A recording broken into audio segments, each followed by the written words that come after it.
Muhammad. He says, I suffer from depression and it makes me have suicidal thoughts.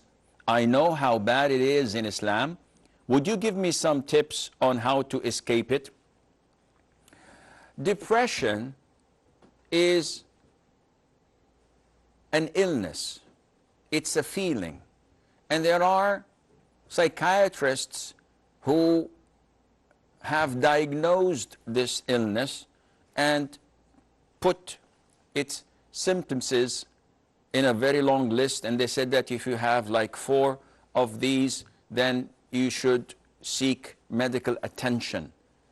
And from an Islamic perspective, Islam looks at it from both angles.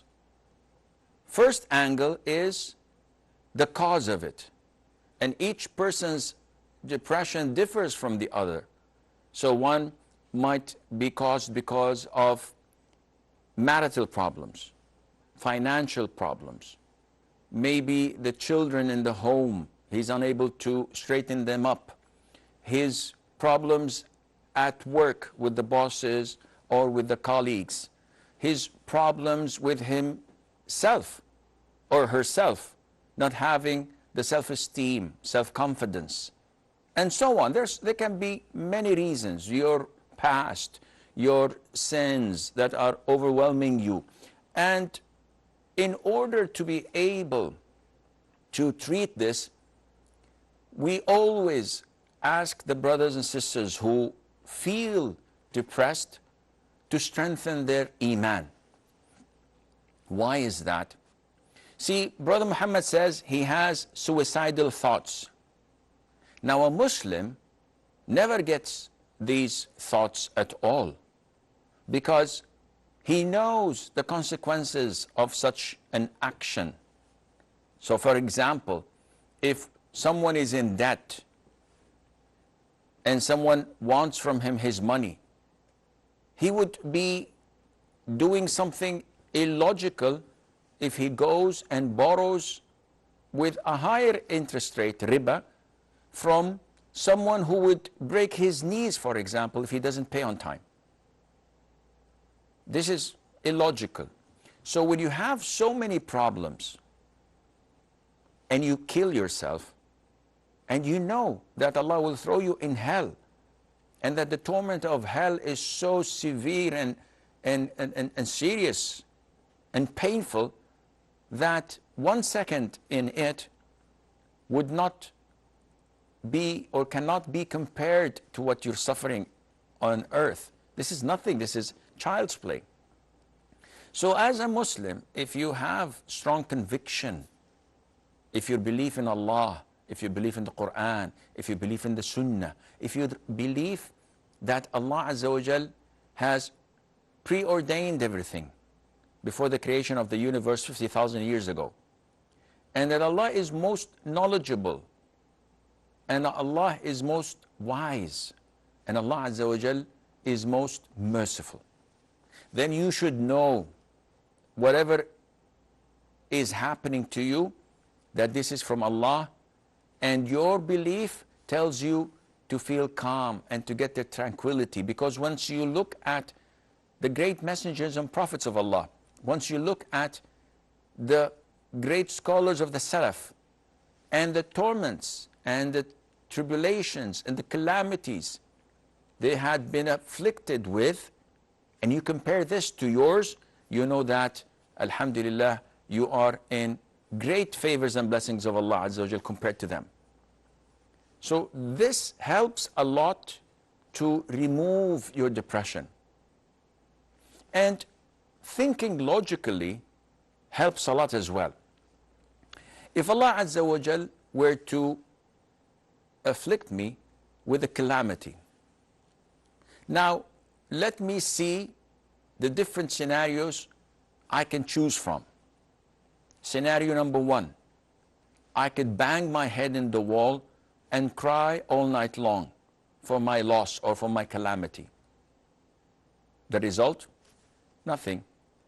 A very big scar, maybe, few stitches, and an awful headache. but my calamity will remain. Nothing would change. Scenario number 2, I could keep on complaining to people. Allah did this to me, Allah did this to me, and look what happened, why people are not suffering as I am, why these disbelievers or these sinful people are not being afflicted like I am. And again, your calamity will not change. However, you will get more and more sins. Scenario number 3 is that you are content. And if not content, at least you are patient.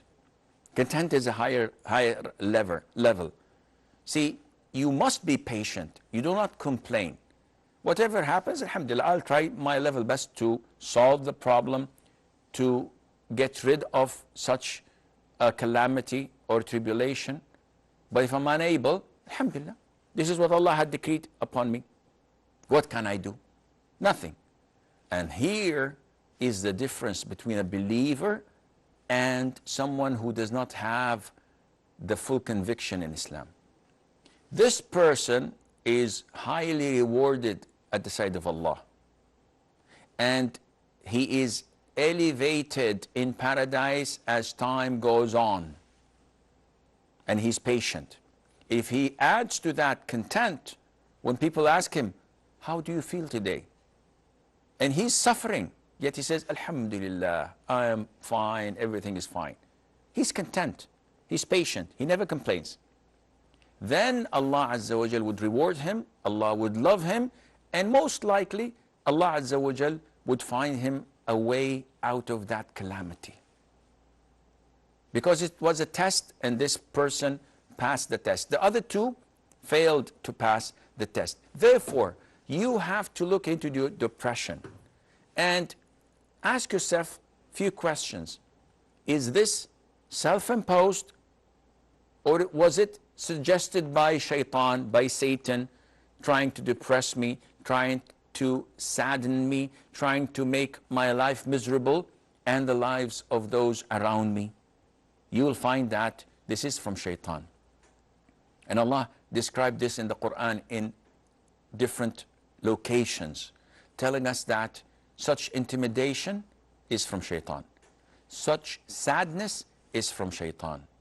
Such worries and whispers are from shaitan.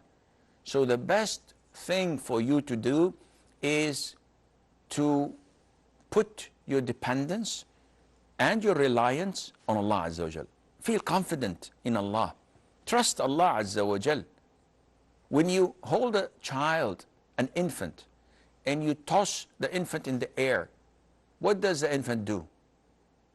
He laughs its head off. Why? Because he trusts that you're going to grab him.